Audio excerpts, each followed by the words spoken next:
오늘 주제는 이단입니다. 이단. 이단은 처음과 끝이 틀린 것을 이단이라고 이야기를 합니다. 저에게는 정말 한 가지 좀 이렇게 안 좋은 기억이 한 가지가 있습니다.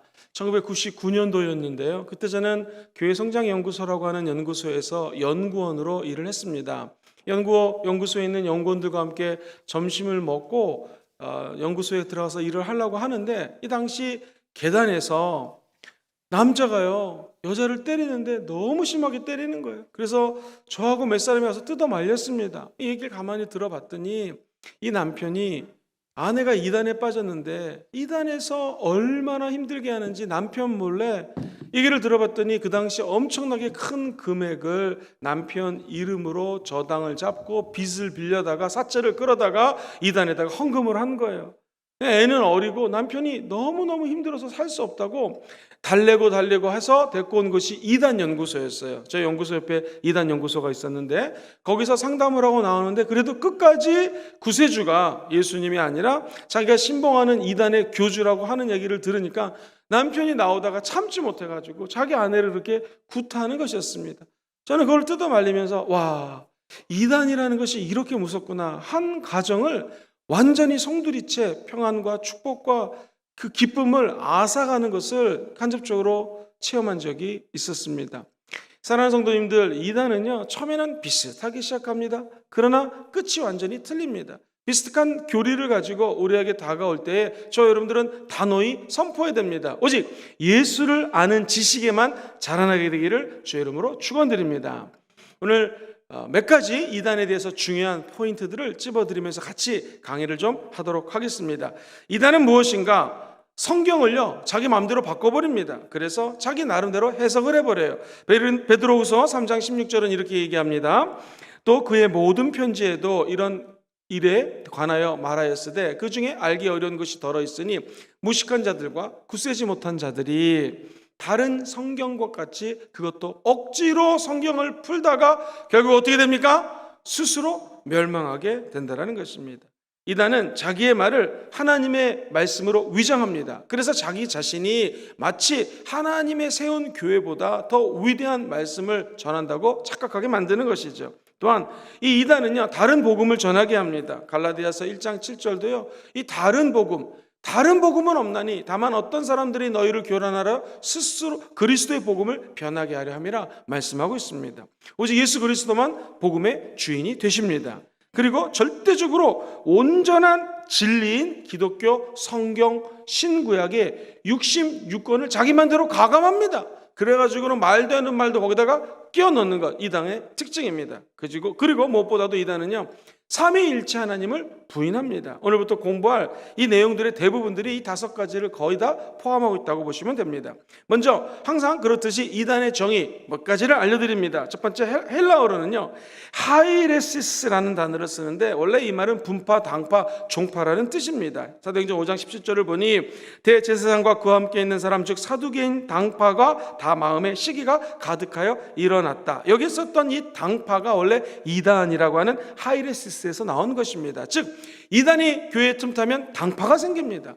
이단이 가정에 틈타면 남편과 아내가 갈라집니다. 마귀가 하는 거하고 똑같습니다. 갈라놓게 하는 것. 심지어 이단이 가르쳐준 것이 하나가, 이제 이단에 나왔으니 이단의 언니들이 이제 자기 이단 종교를 믿게끔 여성 성도를 현혹해서 이단에 빠뜨리게 되면은요, 만약에 남편이 구타를 하잖아요. 사진을 다 찍어놓고 병원에 가가지고 이 진단서를 꼭 갖고 있어라. 나중에 이혼하는데 도움이 된다. 이 말이 됩니까? 이단들이 그 가정을 완전히 허물기 위해서 배수진을 치고 있다는 것이죠. 이처럼 이단은 당파를 만들 뿐만 아니라 끝에 온 가족이, 교회가 흩어질 수 있도록 뒤에서 조장하는 것이 이단의 특징입니다. 특별히 이 영어에 heresy라는 단어가 있는데 이 말은 기독교 정통의 가르침이 있거든요. 이것에 어긋나는 교파를 이단이라고 이야기를 합니다. 이단은 성경에서 유추한 잘못된 지식을 마치 진리인 것처럼 꾸며서 이야기를 합니다. 그래서 정통의 가르침에 어긋나는 것, 기독교의 역사와 정통이 있습니다. 그리고 여기에 어긋나게 조금씩 변질해서 가르치는 것이 이단이라는 것이죠. 예를 들어 보겠습니다. 사도신경은 무엇입니까? 하도 초대교회 이단이 많이 나오니까 회의를 해가지고 우리가 이단 아닌 기독교의 진리를 만들어 온 뼈대가 사도신경입니다. 그래서 대부분의 이단 구별법 하면 떠오르는 게 무엇입니까? 이단들이 예배드릴 때 가면은 사도신경을 고백하지 않습니다. 성부, 성자, 성령을 부인하는 것이죠. 기독교의 정통성을 부인합니다. 기독교의 일체성을 부인합니다. 그럼 이단이 거의 100% 많습니다. 이단의 한자는요, 처음과 끝이 다르다라는 의미로 사용되어집니다. 시작은 같지만 끝이 다르다. 이것이 이단의 의미입니다. 성경적으로 보면은 이 이단이 초대교회 활개를 쳤습니다. 그래서 예수님 복음 외에 다른 복음은 있을 수가 없다. 갈라디아서 한번 1장 7절을 한 번 더 읽어보겠습니다. 시작. 다른 복음은 없나니 다만 어떤 사람들이 너희를 교란하여 그리스도의 복음을 변하게 한다. 어떤 사람들이 누굽니까? 이단 집단들이 저와 여러분들을 교란해가지고 엉뚱한 진리, 말도 안 되는 교리를 가지고 틈탈 수 있다는 것입니다. 이 교회에 다른 복음을 전하는 영이 들어옵니다. 이단도 영이 있어요. 이 사단의 영이거든요. 이 역사함으로 예수님의 증거, 십자가의 진리를 혼란스럽게 합니다. 그래서 제가 재미있는 기억이 있습니다. 호주에서 신학교 다닐 때에 제가 크리스천 아우트리치 센터라고 하는 당시 아주 큰 교회, 호주 교회, 당시 호주 교회 4,000명 출석하면은요, 와, 엄청난 거였습니다. 우리나라에 한 4만 명 출석하는 거로 보면 될 것 같습니다. 왜냐하면 남한의 크기가 거의 100배예요. 그런데 인구는 남한의 반도 안 됩니다. 그 큰 땅에 조그만 지역에 4,000명, 5,000명 출석하면 무지 큰 교회인데 그 큰 대형 교회에서 신학교를 운영했습니다. 오순절 교단이었고요. 저 이제 거기서 공부를 했습니다. 그때 저희 담임 목사님이 데이빗 맥도날드라고 하는 아주 좋으신 분이었어요. 호주 목사님, 서양 목사님들은요, 평상시에는 친구 같아요. 저에게도 와서 막 어깨 동무하고요. 뭐 한국에서 왔다면서 막 장난도 치고 막 그러십니다. 내가 밥 한 번 사줄게 그러셔서 담임 목사님이 신학생 밥을 사주셔서 함께 이제 아시안 음식을 먹으러 갔습니다. 그때 자기가 이런 간증을 하더라고요. 여호와의 증인이 왔대요. 그래갖고 막 얘기를 하길래 들어주는 척하다가 나 사실은 목사인데 기도하겠습니다. 한번 따라해볼까요? 예수님 이름으로. 그러면서 안수를 하니까 다 도망가더랍니다. 이 이단들은요, 예수 그리스도가 하나님인 것을 부인합니다. 삼위일체도 부인합니다. 그래가지고 이 목사님이 이단을 갖다가 쫓아낸 간증을 했던 것이 지금도 기억에 있습니다. 이 이단의 특징은요, 악한 것이 들어와서 예수 그리스도의 기독교 정통성을 교란시킵니다. 뿐만 아니라 사도들은요, 성경을 통해서 이렇게 얘기합니다. 같이 읽어보시죠. 다른 복음을 조심하라고 어떻게 했습니까? 경고했습니다. 그래서 이단의 특징, 성경을 왜곡한다. 그리고 두 번째, 이단은 정통적인 교리가 있는데 기독교 교리를 부정해버리고 자기들이 맞다고 이야기를 합니다. 고린도전서 1장 11절만 같이 한번 큰 소리를 읽어보겠습니다. 시작. 내 형제들아, 클로에의 지편으로 너희에 대한 말이 내게 들리니 곧 너희 가운데 분쟁이 있다는 것이라. 자, 여기 보시면은요, 분쟁이 있다. 이단이 틈타면은요, 항상 갈라놓고 분쟁을 일으킵니다. 교회도 마찬가지고 가정도 마찬가지입니다. 심지어 한 나라에도 이단이 틈타면은요, 나라 전체를 갈라놓는 것을 보게 됩니다. 그래서 베드로서 2장 1절의 중간에 보면 그들은 멸망하게 할 이단을 가만히 끌어들여라는 말씀이 나옵니다. 자기들을 사신 줄을 부인하고 임박한 멸망을 스스로 취하는 자들이다. 즉 이단들은요, 멸망하게 될 이단이라고 성경은 명시합니다. 같이 해보시죠. 멸망하게 될 이단. 이단은 끝이 다릅니다. 끝이 멸망으로 인도한다는 거예요. 그리고 이단의 특징은 사적인 이득을 위해서 공적인 손해를 끼치게 됩니다.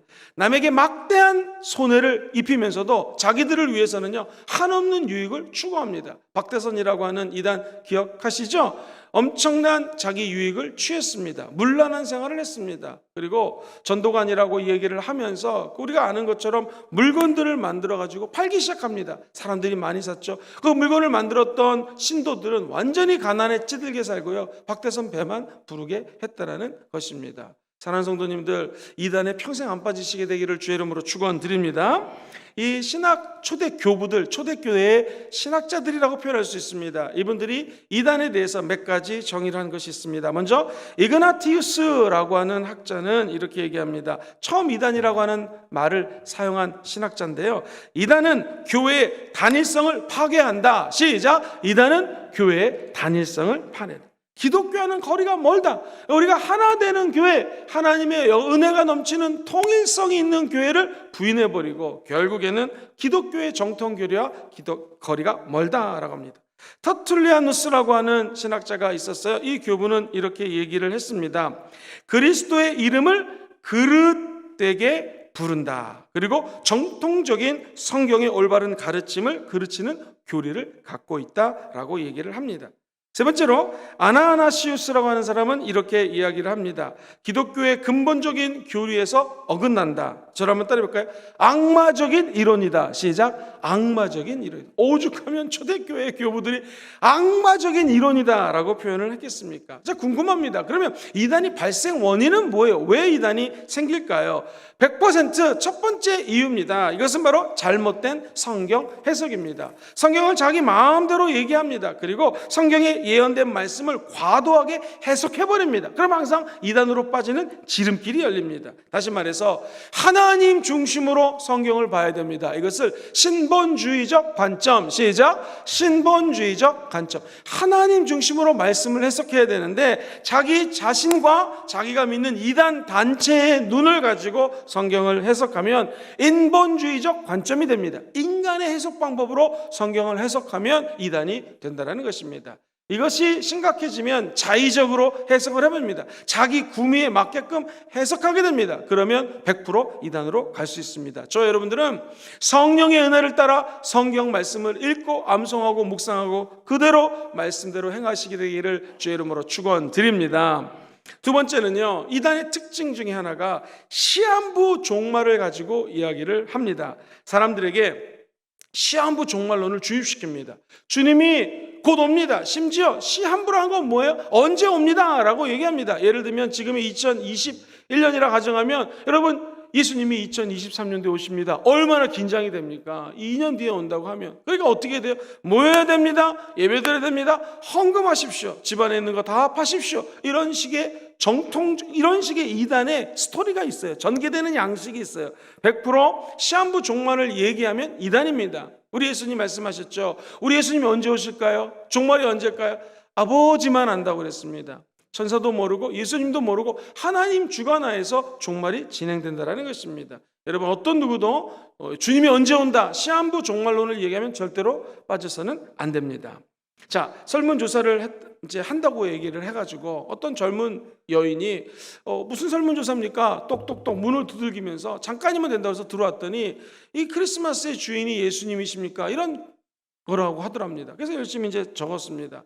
일주일에 한 번씩 와가지고 쓰나미가 오죠. 지금 기후가 이상하죠. 이게 성경하고 원리가 있습니다. 성경하고 연결되어 있습니다. 종말하고도 연결되어 있습니다. 제가 성경 공부 시켜드릴게요 해가지고 일주일에 한두 번 정도 왔습니다. 그리고 제일 재밌는 것은 이 젊은 부인이 아기들을 열심히 봐주니까 자녀를 2시간 동안 3시간 동안 봐주는 사람이 요즘 어디 있습니까? 그리고 성경 공부를 하니까 이게 너무 재밌었던 거예요. 알고 봤더니 이단이었습니다. 남편이 알고 아내에게 난리가 났습니다. 그런데도 아내는 계속해서 이 이단을 다니게 되었습니다. 문제는 무엇인가? 각서까지 씁니다. 그래도 다닙니다. 몰래 4천만 원이라고 하는 큰 돈을 빌려다가 이단에게 헌금을 합니다. 나중에 남편이 알고 구타를 합니다. 집안이 찢어지게 되었습니다. 그러던 어느 날 남편이 결국에는 열심히 살았지만 빚에 쪼들리다가 망하게 되었습니다. 술로 인생을 보내게 됩니다. 남편의 누나가 이거 마지막일 수 있으니 우리가 한번 이단 연구소 같은 데 가가지고 당신이 한번 말씀을 좀 들어봅시다 해가지고 그 당시 아주 유명한 이단 연구소로 데려갑니다. 한국기독교 이단 상담소 협회에 가서 말씀을 듣는데 이 여인이 깜짝 놀랍니다. 왜냐하면 자기는 그동안 안산홍이라고 하는 사람이 하나님인 줄 알았고 장길자라고 하는 그 와이프가 아내가 하나님 아버지가 있으면 하나님 어머니도 있어야 되잖아요. 왜 하나님 아버지만 있습니까?